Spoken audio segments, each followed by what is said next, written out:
Let's gaze into the Daily Politics crystal ball and find out what the UK would look like if it left the European Union. Actually, we can't, because we can't afford a crystal ball. But a new report published by the government, which backs staying in, does attempt to do that. And you've guessed it, the report paints a pretty bleak picture. Who would have thunk it? Here's Mystic Joko to explain. Even without the crystal ball. The report, required by law under the European Referendum Act, declares that the UK would be weaker, less safe and worse off if it left the EU, with the gloomy analysis arguing that an exit from the EU would see fewer jobs and rising prices. The report also looks at non-EU alternative arrangements. It argues that UK would have to revert to World Trade Organization rules and accept new costly tariffs on UK exports to the EU. It also states that non-EU members, Norway and Switzerland, still have to make financial contributions to the EU and accept the principle of free movement of people as part of their trading arrangements. While it warns that Switzerland and Canada's arrangements provide only limited access to the single market. Foreign Secretary Philip Hammond declared that hard-headed analysis shows working people would pay the price. But Ian Duncan-Smith, the pro-exit Work and Pension Secretary, isn't impressed. He's called the report a dodgy dossier that won't fool anyone. Andrew. Thank you, Joko. Matthew Hancock, the government says we'd be weaker, we'd be less safe, we'd be worse off if we left the European Union. Presumably that's true whether or not we'd renegotiated a new deal. Well, that's looking at all of the different options available. So even if the Prime Minister hadn't achieved a renegotiation, that would still be true?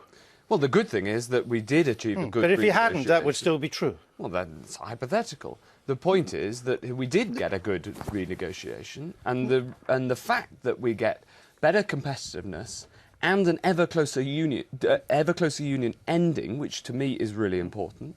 You know, we got those advantages, so we can have the best of both worlds. Yes, but even if you hadn't, you say it's hypothetical, that it's not, because the Prime Minister told us that if he didn't get a deal, I rule nothing out. Yeah. But so are you telling us if he didn't have a deal, he would have plumped for a future in which we'd be weaker, less safe and worse off? Well, we'd be weaker, less safe and worse off if we left the European Union, with or without a deal? Compared to what is on the table. But also compared to the status quo before the renegotiation? Well, the analysis... Is that right? The analysis is about the comparison of the good deal that we've got or leaving altogether. And so actually, you know, the question of what we're comparing is we're comparing the deal that we've got, which is positive for competitiveness. It ends this ever closer union. I understand all that, but the point I'm trying to get you to address is if it is such a big gamble in which so much would go wrong, it has to be true it would have been wrong to take that gamble whether or not we got a renegotiation.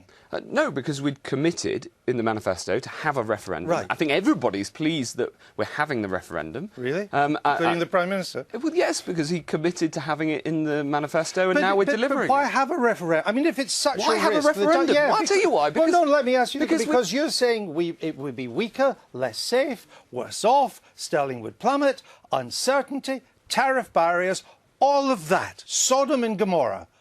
Why would you risk a referendum? We're having a referendum because we have promised to in the manifesto, and we're fulfilling that commitment. And for years, politicians, you know, before my time, promised referenda, and they never got delivered. And now we're actually having one, and we can settle this argument for a generation. Even if the alternative to leave, in your view, is so appalling. Well, in my view, the deal which ends the drive towards ever closer union, which frankly had been going on all my lifetime, that gets better competitiveness, those are important changes. And that means that we can now be in the European Union, but not on a track to a single country called Europe. I think that's an important change.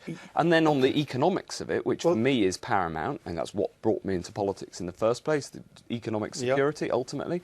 The economics are unambiguous, that the deal that we've got is better than the alternatives of leaving. Well, let's look at some of these alternatives. Norway is one example that you look at and dismiss.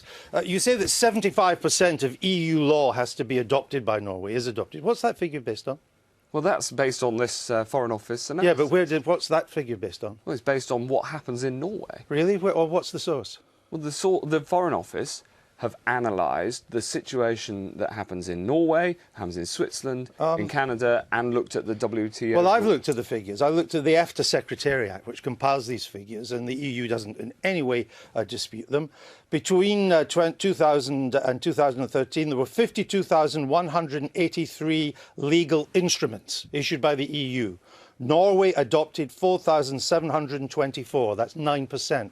Where does the 75 come from? Well, the 75% is from the Foreign Office. But it's not. But I'm asking whether they got it. The EFTA Secretariat compiles these figures. Their figure is 9%. So where does 75 come from? Well, it comes from the analysis of the impact on Norway. But the point is... I've counted. Only 100 of these changes required primary legislation in the Storting, which is the Norwegian. Right. Only 100 out of 52,000. That's not 75%. But a huge amount of legislation goes through with this primary legislation and the secondary legislation. Yeah, that's the 4,724. Right. 9%. So, but the point is this, what you're not disputing, and what no one can dispute, is that if you choose the Norwegian option, then you end up with the rules and regulations of the single market. I'm disputing. I'm saying you end up with 9%. And you end up with the free movement of people that some people want to get out of. Okay, how many... You don't end up with... you end up with the rules without having the say over what the rules could be. How many EU rules, because you get Switzerland as another example. Yeah. How many EU rules does Switzerland write into its law? Well, I haven't got the figure on that. Well, I can tell you, 0%. The point on Switzerland is a different type of deal, right? They don't have full access to the single market, but they do still have free movement of people. So it's a different example. Right, well, they don't have access to services. And the Irish services are coming. But there is, as you know, no single market in services. But there is, and we're strengthening it. Okay. And part of the deal, and the competitiveness deal that the Prime Minister brought back, is all about our argument to strengthen the services single market. For instance, the digital market, which is getting stronger. And the key point is this. The majority of our economy is services. Indeed. And so to be in the Swiss position where you're not involved in the single market, you don't have full access to the single market, would hit jobs and it would hit prosperity. So if not having access to the single market is such a disadvantage, and as you say, Switzerland doesn't have it, how come per capita Switzerland exports 5 times as much as we do? Because Switzerland is physically much closer and surrounded by the European Union. Well, that's got nothing to do with it. Yes, in a digital age, geography is almost irrelevant. No, because one of our biggest trading partners is Ireland, and Ireland's the only country that we've got a land border. Yes, and Switzerland historically has always been next to the most of countries our that it's next exports to Ireland do not go through the Northern Ireland border. But you know that. I mean, actually, that's not quite right. And the point is this. Around half of our exports go to the EU, but only around 1/10 of EU exports come to the UK. That shows that in a renegotiation, were we to leave, then our argument for being able to export to the EU would be much more...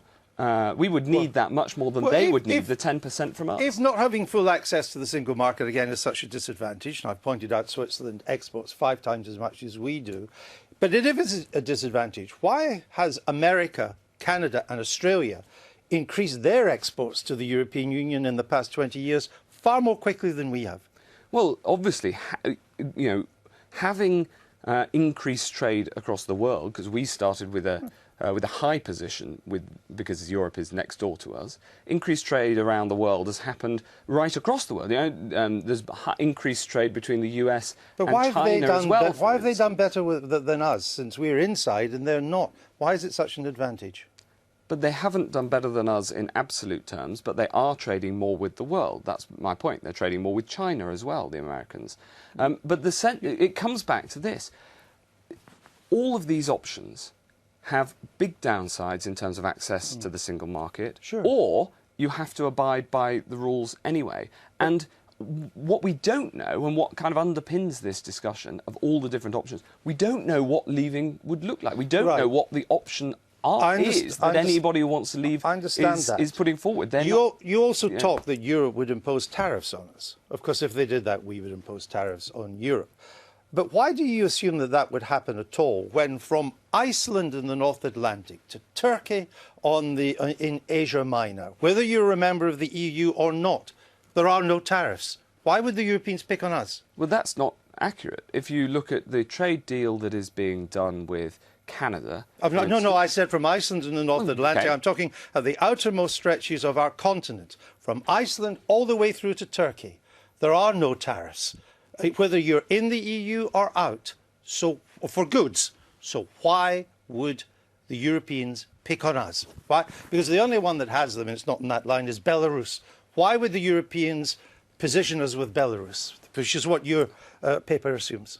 No, it doesn't assume that. It looks at what happens if we don't end up in the single market, if you choose not to do that, and therefore you don't have the free movement of people. So then the WTO rules, the World Trade Organization rules, allow tariffs of up to 10% on things like cars. And in fact, you know, only this morning, this isn't just coming from me. But I'm trying to get you. Why would the European Union, our allies, our friends, whether we're in or out, why would they pick on us when there's not another country through the whole European continent that has these tariffs? Well, you've just named one, and Belarus. Belarus right? But also is look a at Stalinist dictatorship. Also are you saying? Hold on. Are you saying the European Union would file us with a Stalinist dictatorship? No, I am not. And but it may. Some of the people who want to leave argue for a trade deal like with Canada, and the Canadian example, even though it hasn't passed yet, the one on the table includes these tariffs. But the key point is this.